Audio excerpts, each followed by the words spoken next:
નમસ્તે મિત્રો. ધોરણ 8 સામાજિક વિજ્ઞાન, પ્રકરણ 7 વાતાવરણીય ફેરફાર, જેને આબોહવાકીય ફેરફાર તરીકે પણ ઓળખવામાં આવે છે. બરાબર, આપણે આજે એ પાઠનો અભ્યાસ કરીશું, એ પાઠની ચર્ચા કરીશું. તો સૌથી પહેલાં તો વાતાવરણ એટલે શું? આપણે ભણ્યા છીએ 6ઠ્ઠા 7મામાં કે પૃથ્વીની ચારે બાજુ વીંટળાઈને આવેલા હવાના આવરણને વાતાવરણ કહેવામાં આવે છે. આ વાતાવરણ માનવીની અનેક પ્રવૃત્તિઓથી દૂષિત થયું છે, એટલે વાતાવરણ પ્રદૂષિત થયું છે.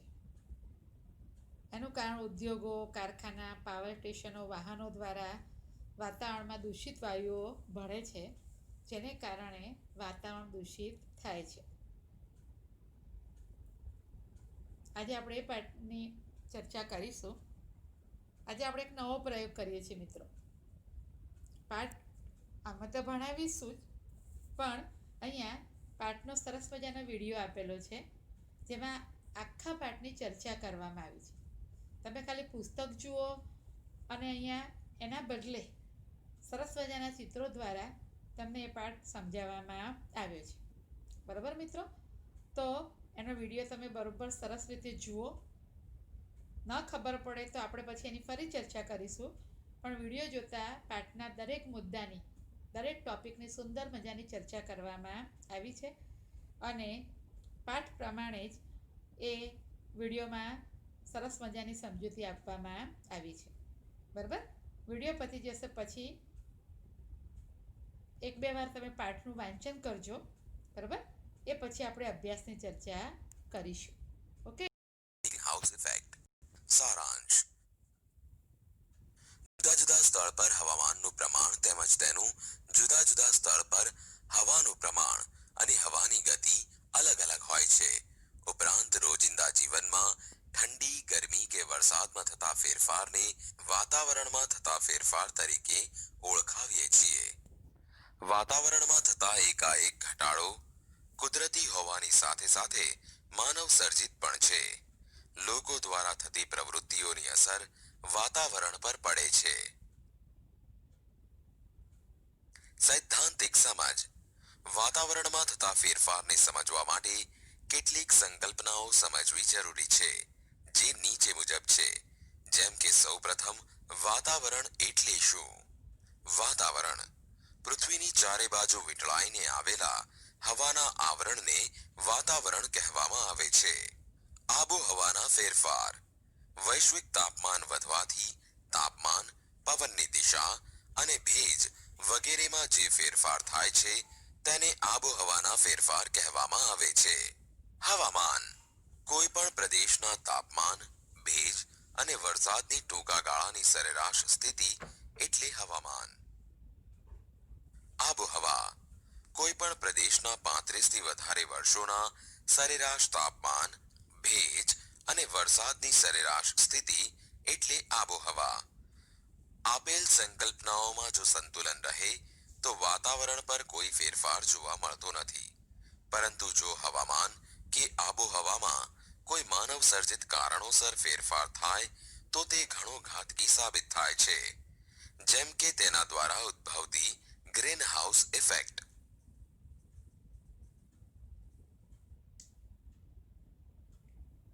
Green house effect. ઠંડી આબોહવા વાળા દેશોમાં સૂર્યતાપ ઓછો મળતો હોવાથી છોડ, શાકભાજી અને વૃક્ષોનો વિકાસ અટકે છે. તેથી પર્યાપ્ત માત્રામાં ગરમી મળી રહે તેવી કૃત્રિમ વ્યવસ્થા કરવામાં આવે છે, જેના માટે કાચ કે કાપડની છત રાખવામાં આવે છે કે જ્યાં ગરમીનું પ્રમાણ જળવાઈ રહે છે. તેને ગ્રીન હાઉસ ઇફેક્ટ કહે છે. ગ્રીન હાઉસ ઇફેક્ટ દ્વારા સામાન્ય ઋતુ સિવાયની ઋતુમાં પણ સારી ગુણવત્તાવાળા શાકભાજીનું ઉત્પાદન લઈ શકાય છે. ઇઝરાયલ જેવો દેશ આ ટેકનોલોજી દ્વારા શાકભાજીનું વધુને વધુ ઉત્પાદન મેળવી તેની નિકાસ દ્વારા કરોડો ડોલરનું હુંડિયામણ કમાય છે. ઉપરાંત શાકભાજી પાકોની ખેતીના પાયારૂપ પ્રશ્નોના નિરાકરણ માટે ધરુની ફેર રોપણી દ્વારા ઉત્પાદન કરી આ ટેકનોલોજી ઉપયોગી અને ફળદાયી સાબિત થઈ છે. પ્રકાશની ગુણવત્તાનો આધાર તેના કિરણોની લંબાઈ અને પ્રકાશના સમયગાળાનો આધાર ઋતુ અને વિસ્તાર પર રહેલો છે. તેથી આ પરિબળને પાકની જરૂરિયાત મુજબ નિયંત્રણમાં લાવી શકાય છે. ગ્લોબલ વોર્મિંગ સારાંશ. ભૂતકાળમાં જ્યારે સૂર્યમંડળની રચના થઈ અને પૃથ્વીએ સૂર્યની ફરતે પ્રદક્ષિણા કરવાનું શરૂ કર્યું ત્યારે પૃથ્વી એ ફક્ત ગરમ ગોળા સ્વરૂપે હતી. લાખો વર્ષ બાદ પૃથ્વીનો ગોળો ઠર્યા બાદ તેની સપાટી પરનું પડ સખત બન્યું, જેને આપણે ધરતી કહીએ છીએ. પૃથ્વી પર વર્ષો સુધી જ્વાળામુખીઓ ફાટવાની, વરસાદ અને બાષ્પીભવનની ઘટમાળા ચાલી, જેના દ્વારા સમુદ્રો બન્યા. સૈદ્ધાંતિક સમજ. પૃથ્વી પરના કાર્બન ડાયોક્સાઇડ પાણીમાં દ્રાવ્ય હોવાને કારણે સમુદ્રમાં અને કાર્બોનેટ ખડ સ્વરૂપે પૃથ્વીના પેટાળમાં દબાઈ જાય છે. પૃથ્વી પર તેનું પ્રમાણ 70 થી ઘટીને 0.003% રહ્યું, જેથી પૃથ્વી ઉપર વાતાવરણ અસ્તિત્વમાં આવ્યું. સૂર્ય પરથી પૃથ્વી પર આવતા કિરણો વાતાવરણમાંથી પસાર થતા પૃથ્વી પર પડે છે. આ કિરણોમાંના કેટલાક કિરણો વાતાવરણમાં શોષાઈ જાય છે અને કેટલાક કિરણો અંતરિક્ષમાં પાછા ફરે છે. પૃથ્વી પર એક ધારા વાતાવરણને પરિણામે ઋતુઓ શક્ય બની અને એક કોષી જીવથી લઈને માનવી સુધીનું જીવન સરળ બન્યું. ઔદ્યોગિક યુગમાં માનવીએ જાણે કુદરત સાથે હરીફાઈ શરૂ કરી. પેટ્રોલિયમનો બેફામ વપરાશ, વીજ ઉત્પાદન માટે કોલસો બાળીને મોટા મોટા કારખાનાઓ માટે બળતણના ઉપયોગ દ્વારા પૃથ્વી પર કાર્બન ડાયોક્સાઇડ અને ઝેરી વાયુઓનું પ્રમાણ ભયજનક કક્ષાએ લાવીને મૂક્યું છે, જેને આપણે ગ્લોબલ વોર્મિંગ તરીકે ઓળખતા થયા છીએ. ગ્લોબલ વોર્મિંગ એટલે પૃથ્વીના વાતાવરણને ગરમ કરનારી green house effect. Green house effect એટલે કે સૂર્યના કિરણો સાથે આવતી ગરમીને વાતાવરણમાં આવ્યા પછી પૃથ્વી પર અથડાઈને પરાવર્તન પામી પાછી અવકાશમાં જવા ન દેવાય તેવી સ્થિતિ. પૃથ્વીના તાપમાનમાં થતો વધારો. સારાંશ. સમગ્ર દુનિયા અત્યારે ગ્લોબલ વોર્મિંગના કારણે ચિંતિત છે. દિન પ્રતિદિન સમગ્ર પૃથ્વીના તાપમાનમાં વધારો થતો જોવા મળે છે.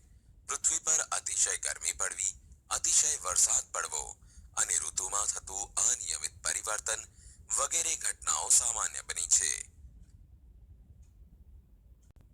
પૃથ્વીના તાપમાનમાં થતો વધારો. સારાંશ. સમગ્ર દુનિયા અત્યારે ગ્લોબલ વોર્મિંગના કારણે ચિંતિત છે. દિન પ્રતિદિન સમગ્ર પૃથ્વીના તાપમાનમાં વધારો થતો જોવા મળે છે. પૃથ્વી પર અતિશય ગરમી પડવી, અતિશય વરસાદ પડવો અને ઋતુમાં થતું અનિયમિત પરિવર્તન વગેરે ઘટનાઓ સામાન્ય બની છે. સૈદ્ધાંતિક સમજ. ગ્રીન હાઉસ ઇફેક્ટમાં સક્રિય ફાળો આપતા વાયુઓ જેવા કે carbon dioxide, methane, nitrous oxide, chlorofluorocarbon એટલે કે CFC અને હેલો કાર્બનને ગ્રીન હાઉસ વાયુઓ તરીકે ઓળખવામાં આવે છે. પૃથ્વીના તાપમાનમાં છેલ્લા 100 વર્ષોમાં 0.6 નો વધારો થયો છે.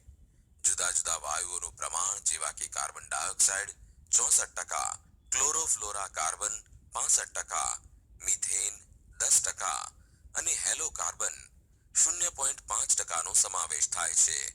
આમ વિશ્વનો દરેક માનવી 4.5 મેટ્રિક ટન કાર્બન ડાયોક્સાઇડ એટલે કે CO2 છોડે છે. આજથી 100 વર્ષ પહેલા CO2 275 ppm હતો, જે આજે 350 ppm થયો છે.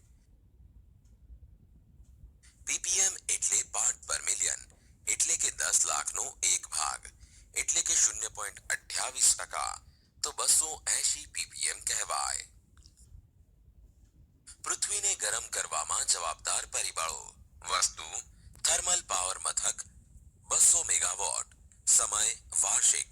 ગ્રીન હાઉસને અસર કરતા વાયુનું ઉત્સર્જનનું પ્રમાણ 9 લાખ ટન. વસ્તુ મોટર કાર વાર્ષિક. સમય વાર્ષિક 17 કરોડ ટન ઉત્સર્જનનું પ્રમાણ. વસ્તુ એસી સરેરાશ 2 કલાક. સમય 24 કલાક. ઉત્સર્જનનું પ્રમાણ 2230 કિલોગ્રામ. વસ્તુ ટીવી 24 કલાક. સમય ઉત્સર્જનનું પ્રમાણ 190 કિલોગ્રામ. વસ્તુ ટ્યુબલાઇટ. સમય 24 કલાક. ઉત્સર્જનનું પ્રમાણ 88 કિલોગ્રામ. વસ્તુ કમ્પ્યુટર. સમય 24 કલાક. ઉત્સર્જનનું પ્રમાણ 130 કિલોગ્રામ. વસ્તુ ફ્રિજ. સમય 24 કલાક. 920 કિલોગ્રામ ઉત્સર્જનનું પ્રમાણ. વર્લ્ડ મટીરિયોલોજીકલ ઓર્ગેનાઇઝેશન એટલે કે WMO વિશ્વ હવામાન સંસ્થાના મત પ્રમાણે ઈસવીસન 1850 થી ઈસવીસન 2008ના વર્ષનું સમુદ્ર અને જમીન સપાટી પરનું સંયુક્ત તાપમાન 31 અંશ સેલ્સિયસ હતું, જે ઈસવીસન 1961 થી ઈસવીસન 1990ના ગાળાના સરેરાશ તાપમાન કરતા વધારે હતું. જુદા જુદા ગ્રીન હાઉસ વાયુઓ. 1. Methane CH4. મિથેન એક રાસાયણિક સંયોજન છે. ઓક્સિજનની હાજરીમાં મિથેનને બાળતા કાર્બન ડાયોક્સાઇડ અને પાણી છૂટા પડે છે. ઈસવીસન 1750માં 315 ppm માંથી ઈસવીસન 2005માં 1764 ppm જેટલો આશ્ચર્યજનક વધારો નીચે પ્રમાણેના કારણો મુજબ થયો છે.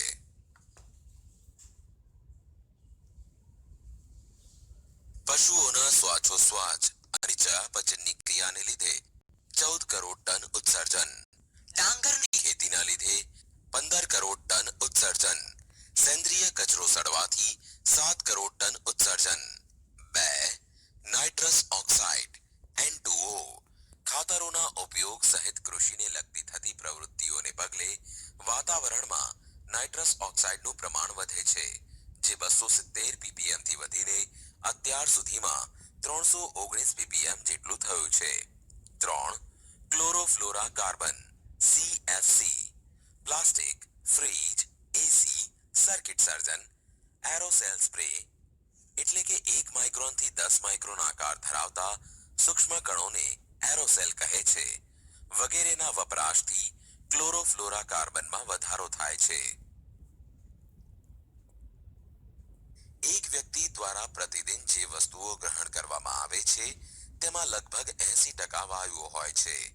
એક વ્યક્તિ પ્રતિદિન 22,000 વખત શ્વાસ લે છે, તેથી તે ઓક્સિજનયુક્ત વાતાવરણમાંથી 16 કિલો જેટલા વાયુનું સેવન કરે છે. 23 જાન્યુઆરી 1995ના યુનોના સંયુક્ત ઠરાવથી દર વર્ષે 16 સપ્ટેમ્બરને ઓઝોન દિવસ તરીકે ઉજવવામાં આવે છે. 2007નું વર્ષ 1980 પછી સૌથી વધુ ગરમ હતું. ગ્લોબલ વોર્મિંગની અસરો. સારાંશ. ગ્લોબલ વોર્મિંગની અસર માનવ ઉપરાંત પ્રાણીઓ, વનસ્પતિઓ અને તેમના જીવન પર પણ પડી રહી છે. ઉપરાંત અન્ય ફેરફારો પણ થઈ રહ્યા છે. સૈદ્ધાંતિક સમજ. વનસ્પતિની ઉત્પત્તિ, તેમની વૃદ્ધિનો સમય અને આયુષ્યમાં ફેરફાર. પક્ષીઓની અમુક જાતિઓ લુપ્ત થવી, દાખલા તરીકે ચકલી, ગીધ.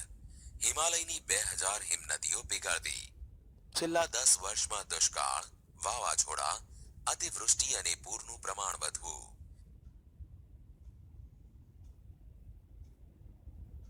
જ્યાં વરસાદ વધુ પડતો ત્યાં તેની માત્રા ઓછી થવી, દાખલા તરીકે રાજસ્થાન અને દુબઈમાં ભારે વરસાદ, ચેરાપુંજીમાં અનાવૃષ્ટિ.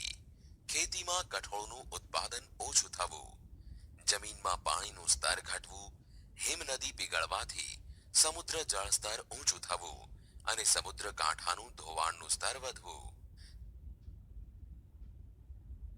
તાપમાન વધતા માણસો ડિહાઇડ્રેશન અને કુપોષણના ભોગ બનવા. ઋતુચક્રમાં પરિવર્તન. શિયાળા અને ઉનાળાની ઋતુઓની લાક્ષણિકતાઓ બદલાવી. ગુજરાતની દરિયાઈ સપાટી 25 સેન્ટીમીટર જેટલી વધતા જમીનની ખારાશ વધવી. ઉત્પાદનમાં સતત ઘટાડો, cholera, dengue, malaria, yellow fever, swine flu વગેરે રોગોનું પ્રમાણ વધવું. ગ્રીન પીસ સંસ્થા મુજબ ઈસવીસન 2100માં ગુજરાતમાં વસતા આશરે 55 લાખ લોકોનું સ્થળાંતર કરવું પડશે. વૈશ્વિક તાપમાનના વધારાને લીધે ફૂલોની સુગંધ નાશ પામવી. ગ્લોબલ વોર્મિંગથી બચવાના ઉપાયો. ઉર્જાના બિનપરંપરાગત સ્ત્રોતોનો ઉપયોગ વધારવો, જેમ કે સૌર ઉર્જા, પવન ઉર્જા, પવન સૌર ઉર્જા, ભરતી ઓટ ઉર્જા. વૃક્ષારોપણ વધારવું, પોલિથીન બેગનો ઉપયોગ ટાળવો, ખાતર અને જંતુનાશક દવાઓનો વિવેકપૂર્ણ ઉપયોગ કરવો, લીલો પડવાશ અને છાણિયું ખાતર વાપરવું, ઘર ઉપયોગી સાધનોનો વિવેકપૂર્ણ ઉપયોગ કરવો, પરિવહનના સાધનોનો વિવેકપૂર્ણ ઉપયોગ કરવો, ઇકો ફ્રેન્ડલી કાગળનો વપરાશ વધારવો, પેટ્રોલિયમ પેદાશોનો વિવેકપૂર્ણ ઉપયોગ કરવો, વરસાદી પાણીનો સંગ્રહ કરવો, સીએનજીનો વપરાશ વધારવો. માનવ દ્વારા જે કાગળનો ઉપયોગ થાય છે તે 1 ટન કાગળ બનાવવા 4400 કિલોવોટ વીજળી, 30,000 લીટર પાણી અને 11 વૃક્ષોના લાકડાનો માવો વપરાય છે.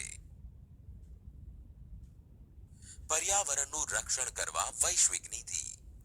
માનવીય પ્રવૃત્તિઓને કારણે પર્યાવરણને થતા નુકસાનની સમજ સમગ્ર વિશ્વને સમજાવવા ઈસવીસન 1972માં સ્વીડનના પાટનગર સ્ટોકહોમ ખાતે અને ત્યારબાદ બ્રાઝિલના રિયો ડી જાનેરોમાં બેઠક બોલાવવામાં આવી. ગ્લોબલ વોર્મિંગ સંદર્ભે વિશ્વ સ્તરે ડિસેમ્બર 2009માં ડેનમાર્કની રાજધાની કોપનહેગનમાં એવું નક્કી થયું હતું કે વિકસિત રાષ્ટ્રો કાર્બનક્ટ સ્વીકારતા નથી, એટલે કે ગ્રીનહાઉસને અસર કરતા વાયુ ઉત્સર્જન ઘટાડવાની નીતિ.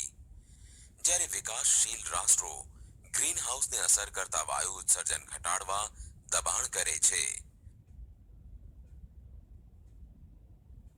વિકાસશીલ દેશોના વિકાસ માટે $100 અબજ સહાય તેમજ આ બેઠક દરમિયાન 45 દેશોના 59 જેટલા સંશોધન પેપર્સ દ્વારા દુનિયાના નેતાઓને આ વૈશ્વિક સમસ્યાથી વિચારતા કરવામાં આવ્યા.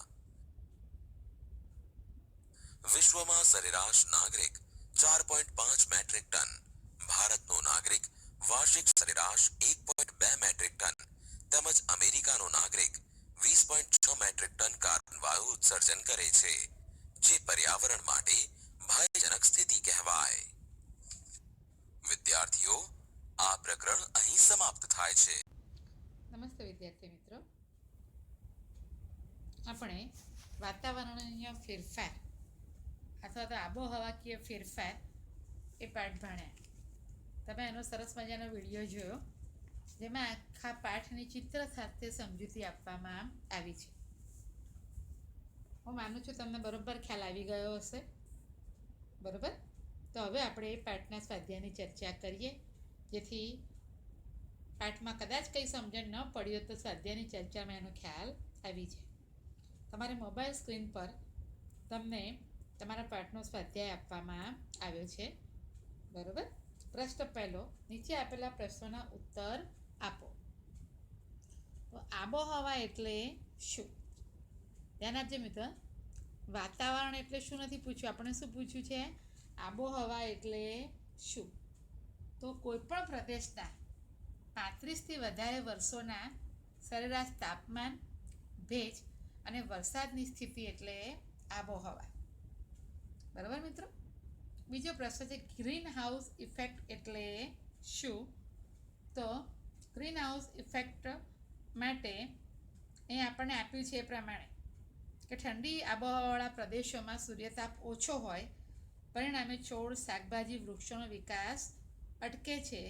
તેથી એમને પૂરતી માત્રામાં ગરમી મળી રહે એ માટે કૃત્રિમ વ્યવસ્થા જે કરવામાં આવે છે, અને એ વ્યવસ્થામાં શું કરવામાં આવે છે કે કાચ કે કાપડની છત રાખવામાં આવે, જેથી અંદર ગરમી જળવાઈ રહે, જેને શું કહેવાય છે? Green house effect. બરાબર, યાદ રાખજો મિત્રો. તમને ચોપડીમાં જ આ પ્રશ્નોના જવાબ આપેલા છે. પેજ નંબર 38માં છેલ્લે ફકરો નીચે આપ્યો છે તે જોઈ લેજો. ઓકે. ત્રીજો પ્રશ્ન, ગ્લોબલ વોર્મિંગ એટલે શું? ગ્લોબલ વોર્મિંગ એટલે પૃથ્વીના વાતાવરણને ગરમ કરનારી ગ્રીનહાઉસ ઇફેક્ટ. આ ગ્રીનહાઉસ ઇફેક્ટ એટલે સૂર્યના કિરણો સાથે આવતી ગરમીને વાતાવરણમાં આવ્યા પછી પૃથ્વી પર અથડાઈને પરાવર્તન પામી પાછી અવકાશમાં જવા ન દેવી, એનો અર્થ થાય ગ્રીનહાઉસ ઇફેક્ટ. એનો આપણને એક એક્ઝામ્પલ પણ આપ્યું છે કે આપણે ધાબળો ઓઢીને 10 મિનિટ સૂઈ જઈએ, શું અનુભવાય? ગરમી લાગે, બરાબર? આ અસર એવી જ છે જે ગ્રીનહાઉસ ઇફેક્ટ, જેને કારણ ગ્લોબલ વોર્મિંગ પણ શક્ય બને છે. આગળ જોઈએ. ચોથો પ્રશ્ન, ગ્લોબલ વોર્મિંગથી વિશ્વમાં કેવી વિનાશક અસરો થવાની સંભાવના છે તે જણાવો. તમને પેજ નંબર 42 પર ધ્યાન આપજો મિત્રો. પેજ નંબર 42 પર ગ્લોબલ વોર્મિંગની અસરો આપવામાં આવી છે. એમાં જ એનો જવાબ આવી જાય. એ બધી જ અસરો આપણે જવાબ રૂપે લખવાની છે. પાંચમો પ્રશ્ન છે, રોજિંદા જીવનમાં કયા કયા ઉપકરણો વાપરો છો? ઉપકરણો એટલે સાધનો મિત્રો, ઇલેક્ટ્રોનિક સાધનો જે આપણે વાપરીએ છીએ તે, જેના થકી વૈશ્વિક તાપમાનમાં વધારો થાય છે તેની યાદી બનાવો. તો એના માટે પેજ નંબર 41 પર નીચે તમને કોઠો આપેલો છે કે એસી સરેરાશ 2 કલાક વાપરીએ, બરાબર? તો 24 કલાકમાં કેટલો વાયુનું ઉત્સર્જન થાય છે? તો 2230 કિલોગ્રામ. એ જ રીતે ટીવી 24 કલાકમાં કેટલું? 190 કિલોગ્રામ. ટ્યુબલાઇટ 24 કલાક સમય 48 કિલોગ્રામ. કમ્પ્યુટર 24 કલાક 130 કિલોગ્રામ. ફ્રીજ 24 કલાક 920 કિલોગ્રામ. તો આ રીતે આપણે જે ઇલેક્ટ્રોનિક સાધનો વાપરીએ છીએ એ વાતાવરણમાં કેટલા વાયુનું ઉત્સર્જન કરે છે એની વાત કરવામાં આવી છે, બરાબર? છઠ્ઠો પ્રશ્ન છે, પર્યાવરણ બચાવવા વૈશ્વિક નીતિ અંગે છેલ્લે કયા દેશમાં બેઠક કરવામાં આવી હતી? તો છેલ્લે 2009માં ડેનમાર્કની રાજધાની કોપનહેગનમાં બેઠક કરવામાં આવી હતી, બરાબર? તો આ થયા પ્રશ્નોની ચર્ચા. હવે આવે છે ખાલી જગ્યા. ખાલી જગ્યા વાયુના વધારાને લીધે પૃથ્વીનું વાતાવરણ વધુ ઝડપથી ગરમ થઈ જાય છે. કયો વાયુ વધારે થાય તો પૃથ્વીનું વાતાવરણ ઝડપથી ગરમ થઈ જાય છે મિત્રો? કાર્બન ડાયોક્સાઇડ, બરાબર? આપણે આ ભણ્યા છીએ આગળ પણ. તો આ રીતે તમે જવાબ લખશો. સીએફસીનું ઉત્સર્જન ખાલી જગ્યા ઉપકરણથી વધારે થાય છે. કયા ઉપકરણથી વધારે થાય છે? અહીંયા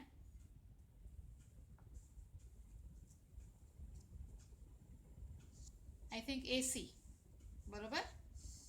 તમે ચોપડીનો ઉપયોગ કરીને આ ખાલી જગ્યાના જવાબો તમે લખી શકો છો, બરાબર મિત્રો?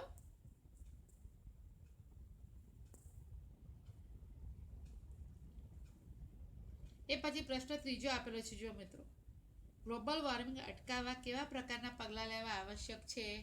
તો એના માટે પેજ નંબર 44 પર ગ્લોબલ વોર્મિંગથી બચવાના ઉપાયો જે છે એ આપણે લખીશું. બીજો પ્રશ્ન, ક્લાઇમેટ ચેન્જની થનારી વિનાશક અસરો જણાવો.